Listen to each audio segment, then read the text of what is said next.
Bonjour Yanis. Bonjour Yannick. Alors, en quelques mots, est-ce que vous pourriez nous présenter IDETA? Oui, tout à fait. IDETA, c'est un logiciel qui permet de développer des chatbots et des callbots avec de l'intelligence artificielle ou non, sans avoir besoin de coder. D'accord, alors justement, on parle de chatbot et de callbot. C'est quelque chose que tous nos lecteurs et auditeurs ne connaissent pas obligatoirement. Vous pourriez m'expliquer justement ce que c'est qu'un chatbot et un callbot? Bien sûr. Les chatbots et les callbots, ce sont des robots qui répondent automatiquement à des utilisateurs. Donc le chatbot, ça va être dans une fenêtre de chat, donc sur un site internet, par exemple, et un callbot, ça va être via le téléphone. Donc c'est les robots que vous avez probablement déjà entendus qui répondent automatiquement à des questions ou qui vous guident dans des conversations téléphoniques, ben, ce sont des callbots. Alors oui, quand j'appelle quelqu'un et je tombe effectivement sur quelque chose d'un peu synthétisé et qui me propose de répondre à mes questions, c'est un callbot. D'accord, bien compris.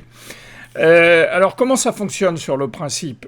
Ça remplace quelqu'un à quoi ça sert vraiment pour une entreprise, un chatbot aujourd'hui?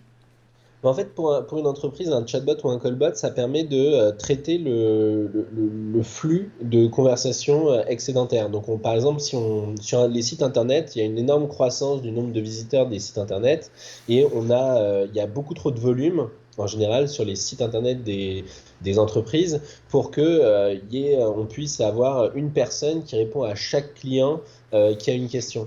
Et donc, en fait, soit on ne répond pas. Soit, donc on ne propose pas cette option qui pourtant aide à transformer des prospects potentiels en clients. Soit on met un chatbot qui va permettre de faire au moins le premier niveau de support, c'est-à-dire bah, collecter les informations nécessaires, répondre aux questions les plus évidentes et rediriger vers un agent support lorsque ça devient trop complexe. Et c'est la même chose sur les callbacks, ça va être quand vous appelez par exemple le service client de votre opérateur téléphonique, bah, on ne vous répond pas tout de suite. Vous êtes familier de la musique d'attente.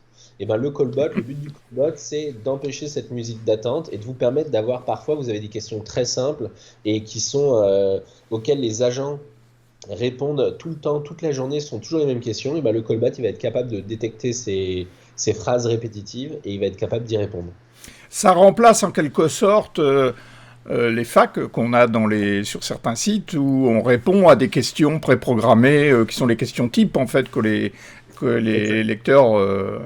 Exactement, mais ça rajoute aussi plus d'interactivité dans le sens où une FAQ, je ne sais pas où forcément où chercher l'information. C'est-à-dire que je vais avoir beaucoup de questions et il faut que je lise toutes les questions pour trouver la réponse qui me convient.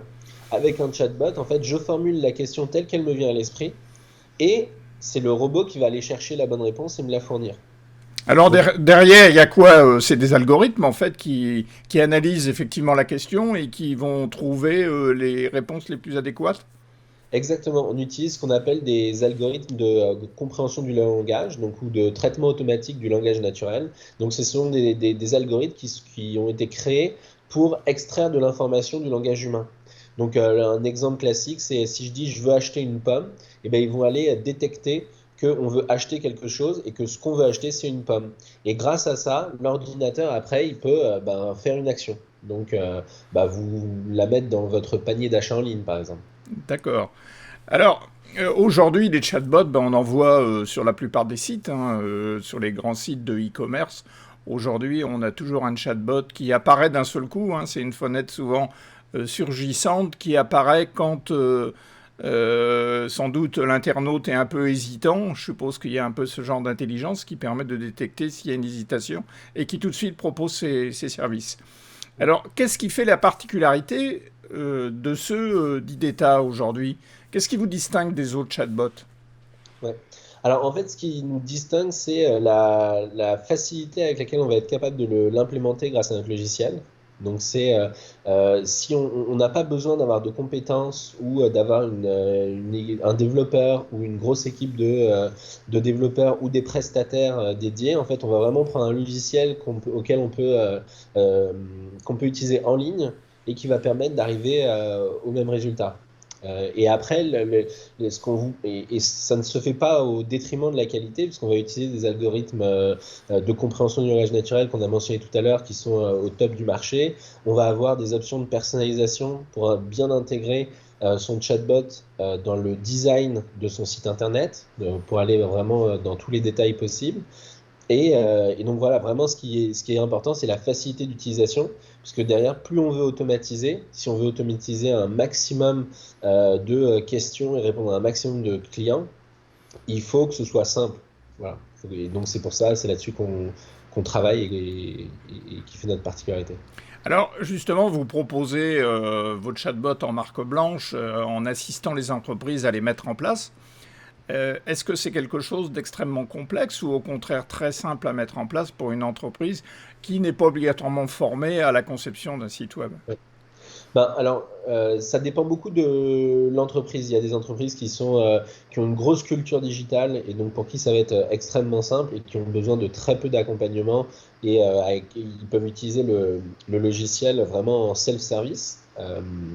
Et il y a des entreprises qui ont besoin de plus d'accompagnement parce qu'elles sont moins familières des problématiques ou qui veulent aussi avoir des conseils, puisqu'on a une expérience du fait que c'est notre métier, notre cœur de métier. Et donc, on a une expérience qui nous permet de bien connaître les bonnes pratiques et d'éviter certains écueils. Donc, en fait, à ce moment-là, nous, on est capable d'accompagner les entreprises pour mieux les aider et que l'implémentation de leur chatbot soit un succès. Alors, c'est quelles entreprises avec lesquelles vous travaillez principalement? Il y a des types d'entreprises qui aujourd'hui s'intéressent au phénomène chatbot ou c'est un peu tout le monde? Alors ça dépend de la typologie. Il y a plusieurs.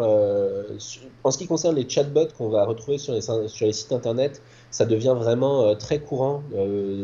Des entreprises de tout type, de toute taille, vont avoir un chatbot. Donc parmi nos clients, on va avoir des institutionnels comme un OPCO, l'OPCO Mobilité. On va avoir des grands groupes du CAC 40. Mais on va aussi avoir des PME qui vont utiliser cette solution. Là où, à contrario, le callbot, ça va être plutôt une solution pour des entreprises qui ont un service client et qui vont vouloir automatiser, parce qu'ils ont beaucoup de volume entrant et ils veulent automatiser parce que justement, ils essaient de réduire la musique d'attente pour pour leurs clients. Et donc, ils ont besoin de solutions comme des chatbots pour justement qu'il n'y ait pas d'appel, qu'on en Mhm. vienne à ne pas appeler parce qu'on a la réponse autrement. Et quand on appelle, d'avoir une certaine quantité de réponses fournies automatiquement. Ça permet pas de remplacer les humains, mais ça permet de les augmenter leur donnant plus de temps pour répondre aux autres requêtes plus chronophages. Alors même les collectivités aujourd'hui s'intéressent aux chatbots, hein, parce qu'on voit de plus en plus de sites de villes qui sont équipés, parce que ce sont souvent les mêmes questions que posent les administrés. Tout à fait, et on a un projet on a signé avec la métropole de Rennes pour faire un agent, et donc là c'est plus un, un- comme c'est un chatbot qui accompagne les touristes, les visiteurs de la ville de Rennes dans leur voyage au sein de la ville. Donc c'est comme un centre touristique d'information. Augmenté, digital, qu'on a toujours à portée de main. On n'a plus besoin d'y aller, de se rendre dans l'office du tourisme. Voilà, le mot m'échappait. Ouais. Et donc c'est quelque chose qu'on peut avoir sur son smartphone alors. Donc, Exactement, on va l'avoir sur son smartphone, on va l'avoir sur Facebook Messenger ou alors sur le web.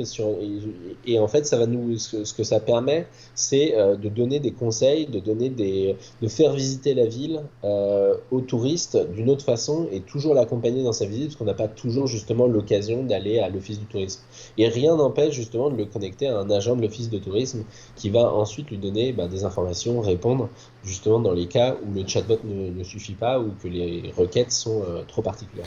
mais ça tourne pas en rond quelquefois parce que bon, on a un peu ce souvenir des des systèmes téléphoniques où on vous demandait d'appuyer sur une touche et puis sur une autre, et au bout d'un moment, vous reveniez au standard en disant bah, finalement, j'ai pas trouvé mon correspondant. Donc là, Mm. c'est suffisamment bien fait pour que ça puisse pas, pour éviter ce genre de phénomène. Ouais, alors justement, en fait, c'est tout le travail, il est là-dedans, d'arriver à faire en sorte qu'on n'ait pas ce genre d'expérience. Mais oui, le système est suffisamment bien fait. Et en fait, ce qui évite d'avoir ce genre de problématique, c'est aussi de savoir exactement quand est-ce qu'il est temps de passer à l'humain. Ouais. Et c'est ce qui est important, c'est-à-dire que quand j'ai un système, par exemple un call center où j'avais des humains, clairement, la technologie aujourd'hui ne permet pas du tout de remplacer tous ces humains par un robot qui va faire le travail de tout le monde. Par contre, il va les accompagner, il va améliorer la performance du service client, mais enfin, ça va pas forcément. Enfin, le but n'est pas forcément de De les les remplacer. perdre, quoi, en fait. C'est voilà, parce qu'en fait, la mesure de la satisfaction client, elle se joue aussi ben, dans la réduction du temps d'attente, dans la qualité de la réponse proposée, Hmm.